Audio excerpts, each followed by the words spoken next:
Hello, you wonderful people, and welcome to another episode of Not Too Comic Book. This being a show where I talk about TV shows that are adaptations of comic books. For today's episode, I'm going to talk about the season finale of The Flash. So obviously, we're picking up right exactly like a second after last week's episode where we had, Zoom killing Henry. I mean, just and you just see like Barry's so devastated, he's just furious, and you see Zoom just egging him on more and more, and just like it turned into that little battle, which was like so badass and like dashing around the town, and he actually got the upper hand until Zoom summoned Time Remnant, and then came up and killed it. He's like, unless you're willing to kind of be able to kill your own Time Remnant. Basically, I interpret it as Zoom. No one else has really said that. Like, to me, I've chalked up what he's doing as like he said, he wanted Barry to be like him, and that's what this whole premise is, because he's kind of always been by himself. He's never really had anyone, and in some regards, he wants Barry to be like him. I mean, I don't know. In one regard, I treat it as like he wants Barry to be like him, because in some sick, twisted way, he does like Barry. He does treat Barry like a brother. He's the only other speedster that Barry's really kind of connected with. But on another level, it's kind of like, well, maybe he's just doing that because he wants Barry to be filled with anger and lose control, because maybe he feels like he could easily take Barry when Barry's kind of angry. But I think it's really the former, that, it's just because he wants Barry to be more like him. I mean, it never really came up. I thought that'd be kind of interesting if he brought it up. It's like, we could work together. We could be the fastest men in the world. But I mean, truth be told, it's like he wants to be the fastest, so there's no way he's going to share that title with Barry. It's not like he'd like say like, oh, let's work together. We can do all this damage together. I mean, essentially his plan is to basically activate a machine, and basically he wants to raise Barry, and during the race that basically they circle around it and they end up powering this thing, and it's basically going to destroy the multiverse. I mean, granted, it'll leave Earth 1 alone, because he, like, in his words, he's like, oh, I have to have somewhere that I hang my cowl, which I can only chop that up to like a reference to Batman, which he's not the only one that has a cowl or whatever, but he's like, when you mention a cowl, it's like, yeah, the first person you think of is Batman, so maybe that was a reference to that. But I thought it was very interesting, like, that whole, like, showdown I thought was pretty neat, just the race. So, I mean, granted, like, that is going a little forward, but I found it very fascinating that everyone basically made a decision, like, yeah, we're going to lock you up, Barry, because you're acting a little damn emotional. When you're not in the right state of mind to take on Zoom, because you're so furious right now. You're not going to be focused on, taking him down. You're going to be so focused on being angry at him and hating him that you won't win. You will lose. And because even Joy had to talk to him, because like, you don't want to like just fight him and beat him, you want to kill him. It's like, yeah, he wants to make him suffer, because like his dad was the last bit of his family he had left. Yes, he has Joe and Iris, but it's like his dad was finally back in his life again. His dad was moving back with him, which obviously you could tell is like they were obviously setting Henry up to be taken from Barry. It's as simple as that. But it's like he lost his mom. It's like it's happened twice now. It's like, when you break it down, like, Barry has, like, speedsters have ruined Barry's life, because it was like the Reverse Flash took his mom, and now Zoom took his dad. So it's just like speedsters do nothing but ruin his life. So, but in that regards, it's just that was just a very interesting. I didn't expect them to do that, because usually they always kind of have to try and talk Barry down, but it's like, rather than try and talk him down, they came with the decision to like, no, we'll take you out of the equation, try to take down Zoom by ourselves, which is kind of like, it was very idiotic of them, because essentially their plan was to basically open up a breach and push him through, like, after sedating him. But it's like, for one, we've seen the fact is he can open breaches by himself, so that's a little dumb. But also in the regards of, it's just like, it'd be a much better plan if you joined with Barry. It's like, yes, you can argue that he's not in the best mindset right now, but it's like, he is the only one that can take down Zoom.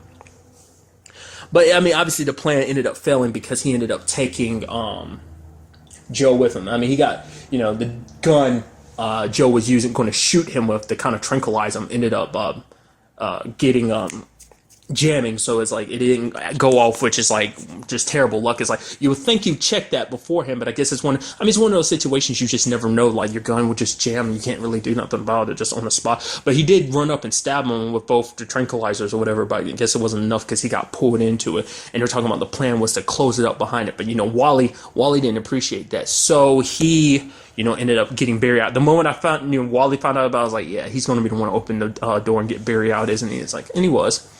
But then you finally have him kind of, Zoom kind of opens up about everything. That obviously the man in the mask is Jay Garrick, which, a very fascinating thing is, because I was always under the impression he took Jay's powers. He was never able to. The guy in the mask obviously is a speedster. You end up figuring out it was Jay Garrick, and that's ended up being who it was. But he could never take Jay's powers. Like, Barry was the first speedster he was able to take his speed from. Because basically he's like, the Speed Force is not something you want to cross. You cross their rules and there will be consequences. Basically, when he stole Barry's powers, it was kind of like him breaking that rule. He found kind of a loophole around it. And I guess it's because you have to willingly give your powers to someone. I mean, the reason why Jay couldn't use his power is because that something in the mask was dampening his powers. That's why he couldn't just phase out or whatever, But obviously, when it's all said and done, we ended up finding out obviously that Jay Garrick is his dad's doppelganger, not from Earth 2. Because I brought that up before. It's like, okay, we never saw Barry's dad. Because my rationalization for it, because I brought this up, was like, okay, he's not Barry's.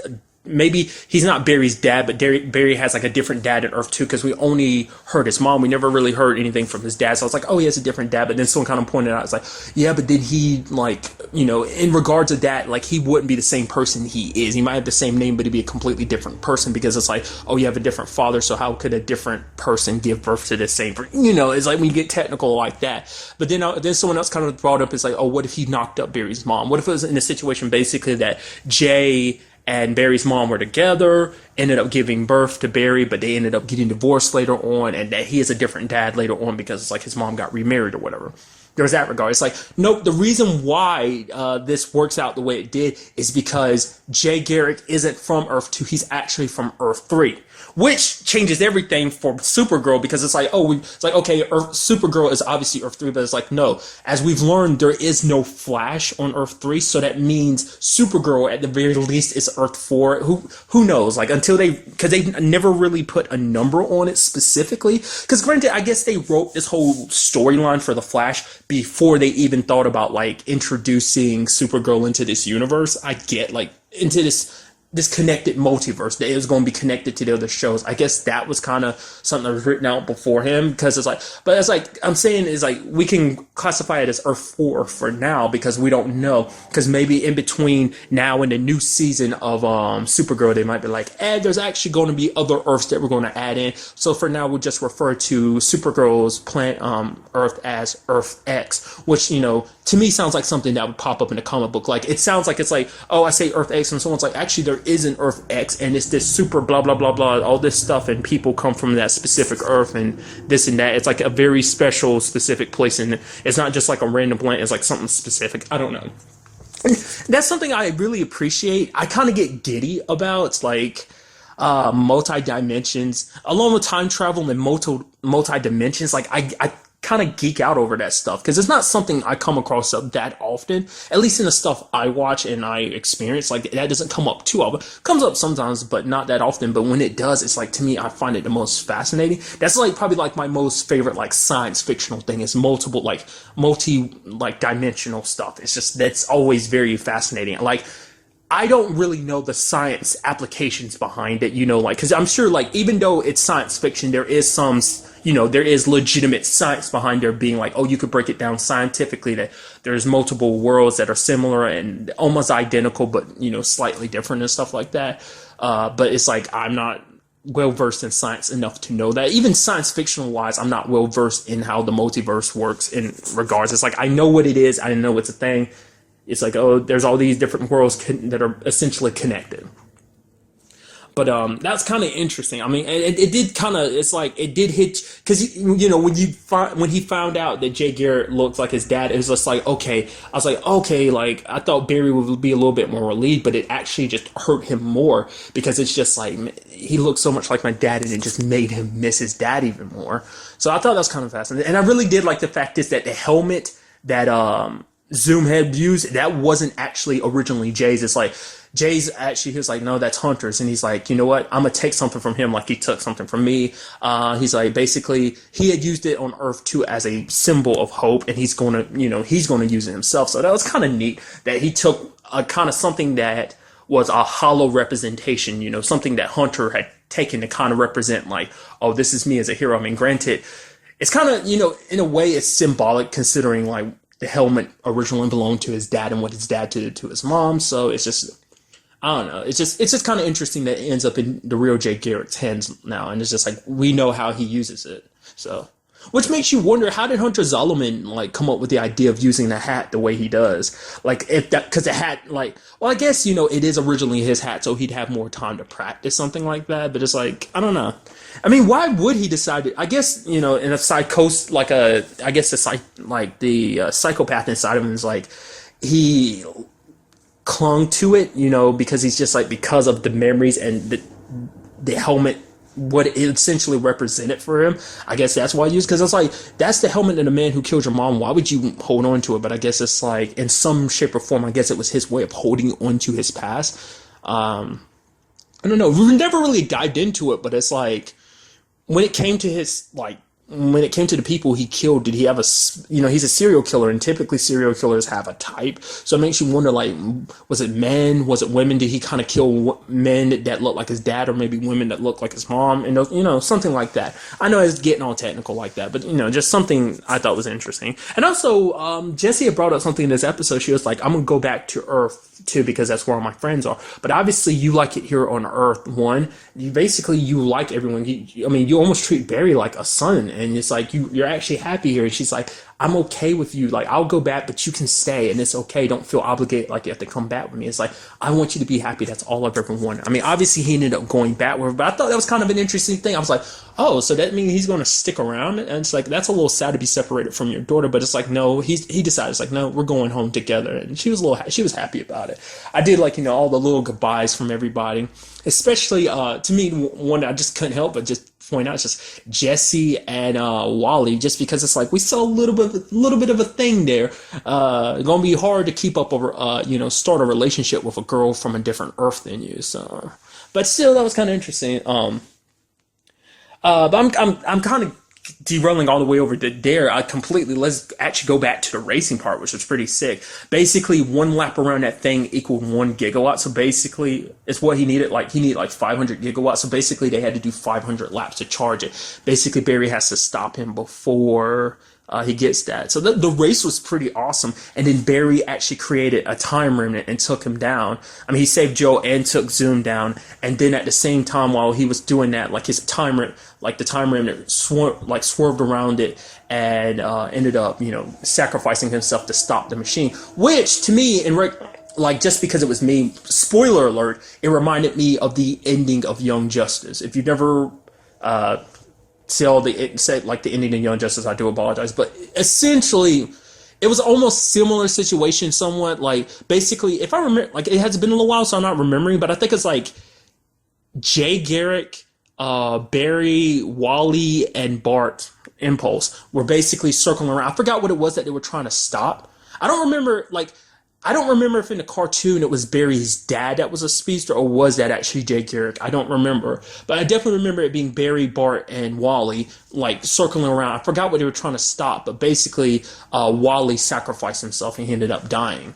So that just instinctively, when I saw that remnant of Barry kind of dissolving like that, just kind of made me think, like, oh, it instantly made me think of that. But yeah, it was pretty badass the way he took Hunter down, and he was just like about to do the thing where he's like gonna phase through him. He's just like, you couldn't kill me before. What makes you think you could kill me now? He's like, I don't have to. The thing about it, Zolomon, I don't have to. And backed away.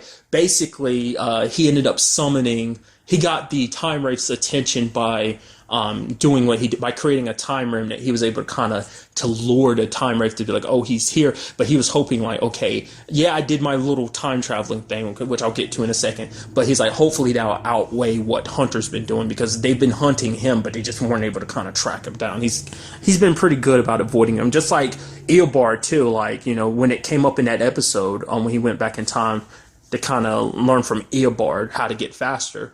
Like, in that regard, I guess he was like, like he's a little more familiar with time wraiths than Barry is, so I guess that's what allowed, and he knew to kind of what to do to avoid them and avoid their attention, but he knew to get taken by it. And I thought it was pretty And, like, I like the way they attack you because basically they aged him and his skin was all like decaying and stuff, and they dragged him away like that. It's like Barry didn't even have to kill him. But yeah, essentially though, we have at the very end we have Barry saying like him and Iris, because Iris like, I can like you've lost so much and I like you to have something, so like let's try this out. And he's like, I'd like to, but he's like, he feels like he wouldn't be able to, like, really be into the relationship because he's like, there's something inside of him broken now because of everything that he's lost. And he feels like he'd be going into it very hollow, and, that wouldn't be right for her. Just like, it's not right to her, for her, to her to go into this relationship, not, bringing his everything, but he's got to fix himself first before there can be a them. And I thought that was kind of a little sad. They ended up kissing, which, once again, I think I've brought this up before. Other people have had their problems with it. It's like, oh, they grew up like brothers and sisters. Like, for one, they're not biological siblings. But maybe that's just because, I think I brought this up too before, maybe my experience with anime and manga, that's kind of I wouldn't say trope, but it's a storyline I've come across before where it's basically like, oh, these two people are not blood related, but they've grown up like brother and sister, and now they're in a situation, they're older, and it's obviously come out, they're like, oh, this person has feelings for this person, and that led to them possibly getting together. So to me, like, it doesn't faze me. I guess you could say I'm desensitized to that. So like, some people are like, oh, it's still a little weird to being brothers and sisters. I always wanted them to get together because it's never bothered me like some people do. Like, some people are like, oh, I still want them together, it's still a little weird. Like, they're like, oh, how will Wally feel knowing that his technical brother and his sister kind of got together, But to me, I didn't really, like I said, kind of doesn't faze me, but nevertheless. But he ends up leaving, and I was wondering, I was like, oh, are you about to, like, in my mind, I was randomly thinking, I was like, oh, are you about to go to Earth, like, Supergirl's Earth for whatever reason? And I was like, no, went back in time to stop Eobard from killing his mom. And very interestingly enough, like, with that ending, we see, the Barry we saw from season 1 that came back in time to try and stop it. We see him kind of smile a little bit and disappearing. And that's kind of where it ends, and it's like, okay, so what does this mean? Does this, because we can interpret that as meaning basically everything's changed now, because it's like something significant like that can't just be like simply like, oh yeah, it's done, and like there won't be like tremendous changes. It's like there will be consequences to doing what he did, because the present he goes back to will not be the same, because it's like essentially him doing that pretty much reversed all of season 2, didn't it? Because the only reason why he came back in time was to save his mom, and that whole situation ended up creating the breach in the first place. So what's going to happen in that regard? And it's also like, what about the people that are in his lives? Like, obviously the experiences they've gone through have led them here. I mean, obviously if his mom's still alive now, that also means that later on down the road, Eddie didn't kill himself to stop Eobard. So he's still alive. So that changes things between him and in that, also in that regard, because, Barry always maintains his memories of when he does time traveling. So he'll remember this alternate, like the future, this present that we've come to know. And, he'll be the only one that remembers it. So, like, he'll have to struggle with the fact that, oh, maybe he'll see Iris, maybe she is with Eddie, maybe she's with someone else, and maybe that'll end up being another conflict. Like, having to go through, like, him and Iris finally got to that point they could start dating, but it's like, has to struggle with the fact is, I went back to save my mom, and, I have to accept the fact is that this is how things are now. Which also means, wouldn't that mean Earth 1 Wells is still alive too? Because the only reason why Eobard killed him was because he wanted to stick around. He couldn't leave the present. He couldn't leave that time period anymore, so he had to stay. And he disguised himself as Wells by killing him. So it's like, now that he's been taken down, that means Wells doesn't die. So, I mean, it's kind of like a whole bunch of things. Like, what's going to go down? Like, how much are things not, because I feel like there's no way things cannot change drastically after, doing something like that, especially because the Speed Force told him to kind of move past it. But it's like, he's like, no, I lost my dad. I'm literally not going to live the rest of my life without at the very least one of my parents. It's like, he's like, he had to get to the point where he could be okay with his mom's death. He literally got there last episode after his experience, after coming back from the Speed Force. He was okay with it, but it literally had his world shattered again because of his dad. Like I said, he was on such a high pedestal because of the whole experience with the Speed Force. It kind of put him in a mindset like, okay, I'm in a good place. But when the bad thing happened, his dad died. He fell even harder than he's ever fell before. So it's just, who knows like how things are going to go. I mean, truth be told, it's like if his mom is still alive, he shouldn't technically be the Flash anymore, should he? Because it's like that's the only reason why he'd end up, the particle accelerator was going to go off no matter what. But obviously he ended up getting his powers like maybe like 10 years, wasn't it? Like 10 years before he was supposed to get them. Because he wasn't supposed to get his powers until like 2024, right? Something like that. But I mean, he got them in 2014 because of Eobard's intrusion into his life, disguising himself as Wells, because he made the particle accelerator go off many years earlier, because it wasn't supposed to be until much later on in the timeline when Wells and his wife ended up making the particle accelerator go off. And, but he ended up, pushing that along a lot quicker because he had, knowledge of the future. So it does make you wonder, like, how's that whole thing going to go down? It's like, and what does this, like, an alternate timeline on Earth 1, does that affect other timelines too? Like, will what he did here affect Earth 2's timeline? I don't think so. I think it stays tied specifically to Earth 1. I don't think it will affect Earth 2 in any way. I mean, who knows? But like I said, like there's no way there's no consequences for this, because the Speed Force is probably going to talk to him again. It's like, Barry, you shouldn't have done what you did, because also, like, I mean, like I said, want to get technical again, shouldn't Ronnie still be alive too? Because Ronnie died because him and Barry were trying to stop the when that breach opened at the end of season 1, and that led to Ronnie dying. So shouldn't he technically be alive? I don't know. It's really interesting. I'm really happy not knowing, because I'd be interested to see where we go from here. It's like, because I'm so sure we was going to get. I mean, will Wally even be in a position to have his powers in season 3? Like I said, it's like maybe things didn't change as much as I'm thinking they are, but I feel like his mom died is such a drastic event in history, specifically his history, his life. I feel like it should change everything, but we really won't even know what it is until next season, like what's going down. And it's something I kept excluding that I need to go back to, and that's the time wraith. We finally got an explanation for it, which, when it happened, I was like, I kind of understood it ahead of time, but they kind of explained it, and I really liked it. Essentially, a time wraith, it's basically, I chalked it up to being like, it's like kind of like, in a series when like a character moves so fast, they leave an after image. It's like, okay, that's what I was like, it's kind of like a shadow and after image. In my mind, I was like, okay, so basically the person time travels, they basically go like, say like in a moment, Barry will go to the future or in the past, and he'll bring that he'll go there with that version. Well, in my brain, I was thinking like he'll bring that version of himself, whether it's future or past, to the present. I thought that was what happens, but it's like, no. When it comes to a time limit, what you do is you go back in time. And in regards, mainly, it's like probably like in a mere moment, Barry will probably go back 1 second to bring himself alongside his past self. So that's how a time remnant exists. But it's like, in those same regards, it's kind of like, if that's the case, then shouldn't Barry not exist anymore, because that him in the past was no longer there to exist, and now that him that went there to doesn't exist anymore, shouldn't that lead to him not existing? I know I just made that super complicated.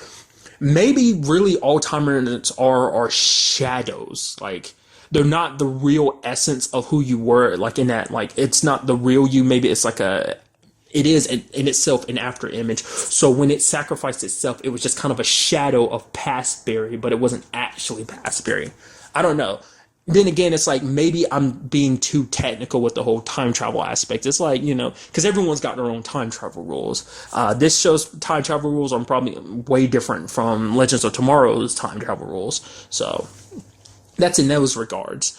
But it was just, I don't know, it's just one of those things. I mean, it was very interesting because I did like the fact is we finally had Wally was us and on it because everyone was like, what the hell is a timer? Because no one really knew what it was. But it's like, they had Wally there to be us. And I did like Joe's comment. He's like, oh, is that what do I have that kind of, do I look like that whenever you guys talk all your science stuff? So that was kind of neat. But, yeah, man, I